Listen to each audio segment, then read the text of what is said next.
श्रोते हो नमस्कार. आकाशवाणी पुणे प्रादेशिक वृत्त विभाग सादर करत आहे साप्ताहिक घडामोडींचा आढावा घेणारा कार्यक्रम वार्ताचित्र. वार्ताचित्रच्या आजच्या आवृत्तीत आपण ऐकणार आहात शिवजन्मोत्सव सोहळा शिवनेरी गडावर दिमाखात साजरा. पुणे आणि परिसरातही शिवजयंती उत्साहात. क्लासिक फियाट कार रॅलीचं आणि इनोव्हेट यू टेकेथॉन 3चं पुण्यात आयोजन. भांडारकर प्राच्यविद्या संशोधन संस्थेतर्फे आयोजित ज्ञानसागर या प्रदर्शनाला पुणेकरांचा उत्स्फूर्त प्रतिसाद. आणि शासकीय अधिकाऱ्यांच्या दुसऱ्या मराठी साहित्य संमेलनाचं पुण्यात यशस्वी आयोजन.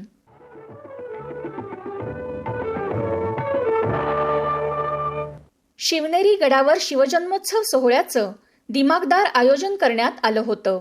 मुख्यमंत्री देवेंद्र फडणवीस, उपमुख्यमंत्री एकनाथ शिंदे, उपमुख्यमंत्री तसंच पुणे जिल्ह्याच्या पालकमंत्री सुनेत्रा पवार, सांस्कृतिक कार्यमंत्री आशिष शेलार, जिल्हाधिकारी जितेंद्र डुडी यांच्यासह विविध मान्यवर यावेळी उपस्थित होते.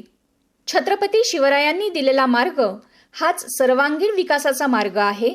त्यांच्या कार्याचा हा आदर्श जगासमोर ठेवण्यासाठी 2030 मध्ये छत्रपती शिवाजी महाराजांची 400वी जयंती भव्य आणि जागतिक स्तरावर साजरी केली जाईल असं प्रतिपादन फडणवीस यांनी केलं. ते म्हणाले, महाराजांचा आशीर्वाद आणि प्रेरणा मिळत राहो अशा प्रकारची प्रार्थना करतो. आपण सगळे जाणतो की छत्रपती शिवराय नसते तर या भारताचा इतिहास जो आज आपण पाहतोय, या भारताचा भूगोल जो आज आपण अनुभवतोय, काहीही राहिलं नसतं. खऱ्या अर्थानं ज्या काळामध्ये या उभ्या हिंदुस्थानामध्ये अनेक राजे आणि राजवाडे मोगलांचं मंडलिकत्व स्वीकारून त्या ठिकाणी काम करत होते, अशा परिस्थितीमध्ये आई जिजाऊ माँसाहेबांनी छत्रपती शिवरायांना घडवलं आणि घडवताना सांगितलं की तुम्हाला या मराठी मुलकाला, या हिंदुस्थानाला या मोगलांच्या जोखडातनं मुक्त करायचं आहे आणि या ठिकाणी रयतेचं राज्य स्थापित करायचं आहे. आणि आपल्याला माहिती आहे, छत्रपती शिवरायांनी 18 पगड जातीच्या तमाम मावळ्यांना एकत्रित करून एक अशी फौज तयार केली, ज्या फौजेने या ठिकाणी खऱ्या अर्थानं स्वराज्याची स्थापना केली. आणि छत्रपती शिवरायांनी सांगितलं, हे माझं राज्य नाही आहे, हे रयतेचं राज्य आहे. तुम्ही जे लढता आहात हे मला राजा बनवण्याकरता लढत नाही. तुम्ही जे लढतात ते देव, देश आणि धर्माकरता लढता आहात. तुम्ही जे लढतात ते सामान्य माणसाला या मोगलांच्या जोखडातनं मुक्त करण्याकरता लढतात. शिवरायांच्या विचारावर चालत बलशाली आणि स्वाभिमानी महाराष्ट्र घडवण्याचा निर्धार उपमुख्यमंत्री एकनाथ शिंदे यांनी व्यक्त केला. शिवनेरी किल्ला हा विचार आणि कार्याचं प्रेरणास्थळ असल्याचं प्रतिपादन उपमुख्यमंत्री सुनेत्रा पवार यांनी केलं. शिवछत्रपतींच्या स्वप्नातील समृद्ध स्वराज्य घडवण्यासाठी आणि महाराष्ट्राच्या सर्वांगीण विकासासाठी राज्य सरकार कटिबद्ध असल्याची ग्वाही पवार यांनी दिली. मुख्यमंत्री आणि उपमुख्यमंत्र्यांनी बाल शिवाजी आणि जिजाऊंच्या पुतळ्याला पुष्पहार अर्पण केला.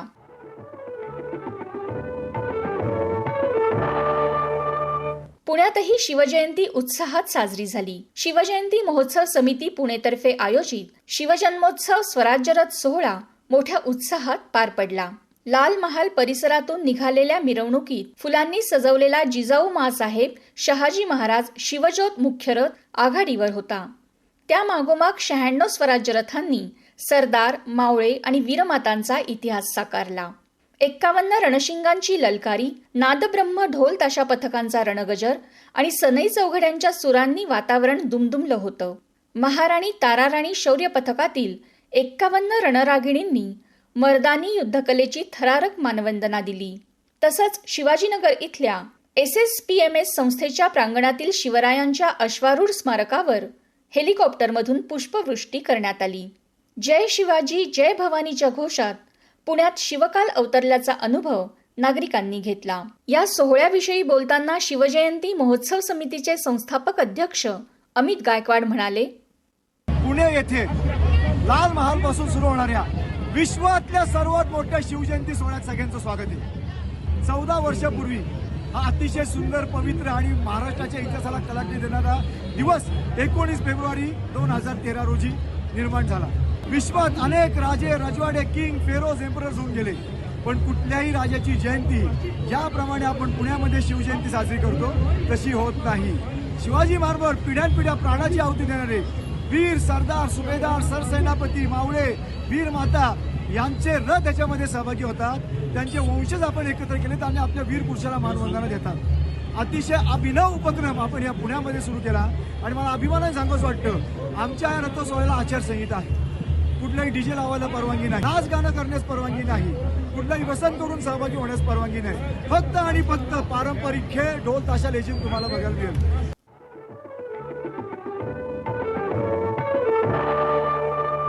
केंद्र सरकारचं युवा कार्यक्रम आणि क्रीडा मंत्रालय, जिल्हा प्रशासन, क्रीडा विभाग आणि पुणे महानगरपालिका यांच्या समन्वयानं शिवजयंती दिनानिमित्त मेरा युवा भारत या भव्य पदयात्रेचं आयोजन करण्यात आलं होतं.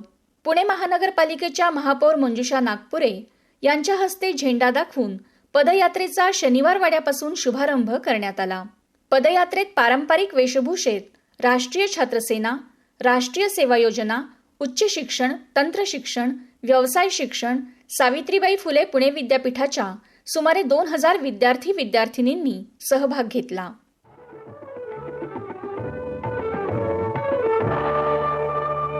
Fiat classic car club of इंडियातर्फे क्लासिक फियाट कार रॅलीचं पुण्यात नुकतंच आयोजन करण्यात आलं होतं. पुणे ते महाबळेश्वर या निसर्गरम्य मार्गावर जुन्या काळातील देखण्या आणि जतन केलेल्या फियाट गाड्यांचा निघालेला ताफा नागरिकांसाठी आकर्षणाचा केंद्रबिंदू ठरला. पिढ्यानपिढ्या जतन केलेली चमकदार क्रोमची किनार, शांत पण दमदार आवाजात धावणारं इंजिन, हलकं steering, hand gear, classic grill, रुबाबदार हेडलाईट्स आणि लक्षवेधक फियाट मोटारगाड्या पाहून पुणेकर हरखून गेले. क्लासिक फियाटची वारी महाबळेश्वरच्या वाटेवरी याप्रमाणे फियाट कारचा ताफा शहरातून मार्गक्रमण करत महाबळेश्वरकडे रवाना झाला. 1955 पासूनच्या विविध रंगांच्या 20 पेक्षा अधिक क्लासिक गाड्यांनी या रॅलीत सहभाग घेतला होता. या उपक्रमाबाबत बोलताना आयोजक संजय ढेरे म्हणाले, माझ्या वडिलांची गाडी आहे, ही 28 मे 1984 साली घेतली होती. ती अजूनही मी ती जतन करून ठेवलेली आहे. आमचा हा club Fiat classic car club of India club आमचा दरवर्षी महाबळेश्वर ट्रिप ऑर्गनाईज करतो. 1955 सालापासूनच्या सगळ्या गाड्या येतात फियाट आणि आम्ही दरवर्षी ही ड्राईव्ह करतो. आमच्या क्लबचे 55 सभासद आहेत आणि मॅक्झिमम 30 गाड्या ड्राईव्हला येतातच. आम्ही गोवाला पण जातो, मुंबई शोला पण जातो, महाबळेश्वर, आता आमचं कन्याकुमारी ड्राईव्ह करणार आहोत आम्ही लवकरच आमचा क्लब, आणि बेंगलोर एक ड्राईव्ह करणार आहे. बेंगलोरला पण फियाट क्लब आहे, त्या क्लबला आम्ही भेटायला जाणार आहोत. यात सहभागी झालेले शीतलकुमार सोनकांबळे यांनीही आपल्या भावना व्यक्त केल्या. माझी गाडी आहे 1991ची, ही S1 आहे. लहानपणापासून इच्छा होती की एक गाडी असावी फियाट. ती इच्छा मी आत्ता पूर्ण केलेली आहे. मी गाडी आंध्र प्रदेशवरून घेतली आणि मग इथं तिला रिस्टोर केलेली. राजेंद्र प्रसाद यांच्याकडे पण हीच गाडी होती आणि त्यावेळेसची ही सेलिब्रिटी कार आहे. तुम्ही केव्हाही पहा, याचा एक क्लासिक लुक जो आहे लाईक तो भावणार आहे.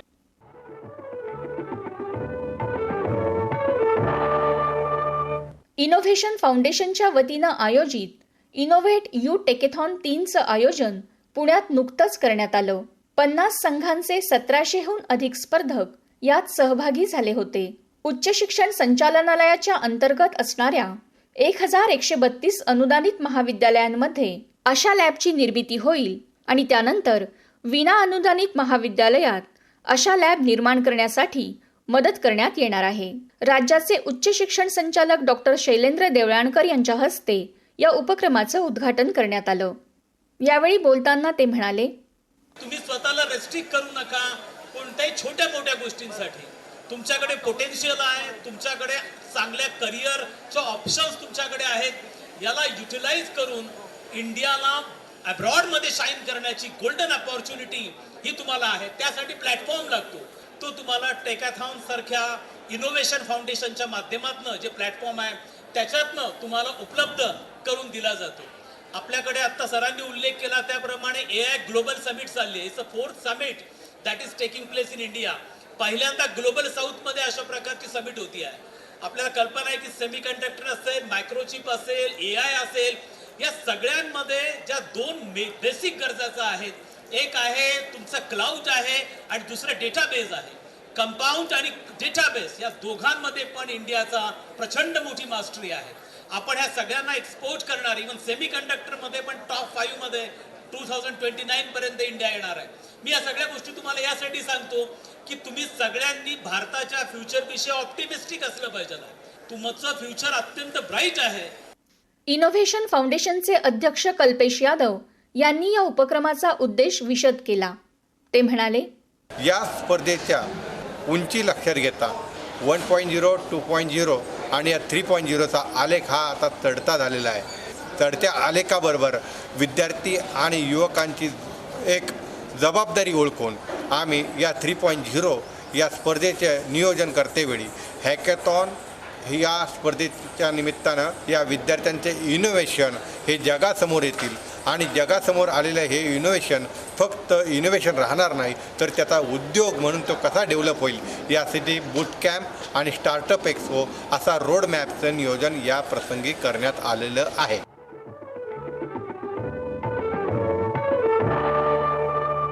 पुण्यातील भांडारकर प्राच्यविद्या संशोधन संस्थेनं आयोजित केलेल्या ज्ञानसागर या हस्तलिखित प्रदर्शनाला अभूतपूर्व प्रतिसाद मिळाला.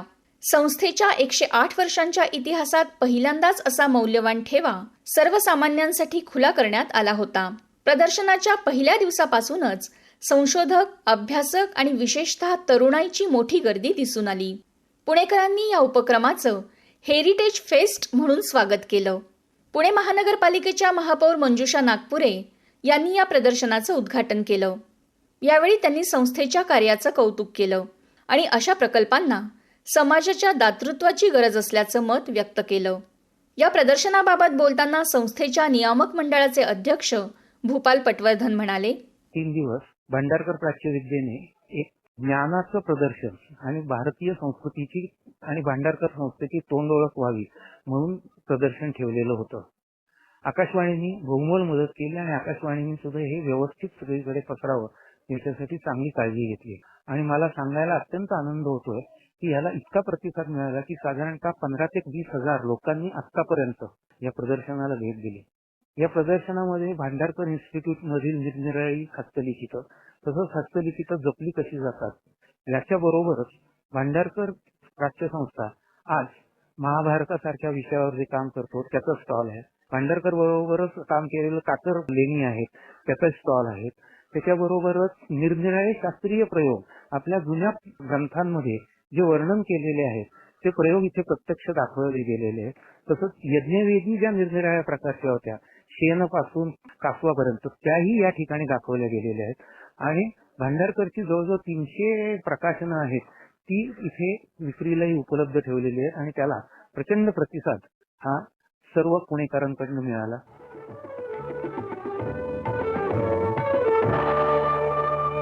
पुणे महापालिका, यशदा आणि संवाद पुणे यांच्या वतीनं दुसरं राज्यस्तरीय शासकीय अधिकारी मराठी साहित्य संमेलन बालगंधर्व रंगमंदिरात नुकतंच आयोजित करण्यात आलं होतं. तेलंगणा राज्याचे अतिरिक्त पोलीस महासंचालक महेश भागवत या संमेलनाच्या अध्यक्षस्थानी होते.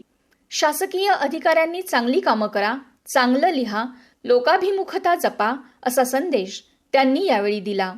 किचकट वाटणाऱ्या शासकीय भाषेत सुधारणा करण्यासाठी शासनानं समिती नियुक्त करावी अशी सूचना त्यांनी केली. मराठी विद्यार्थी IAS परीक्षेत देशात पहिल्या क्रमांकानं उत्तीर्ण होत नाहीत याची खंत त्यांनी व्यक्त केली.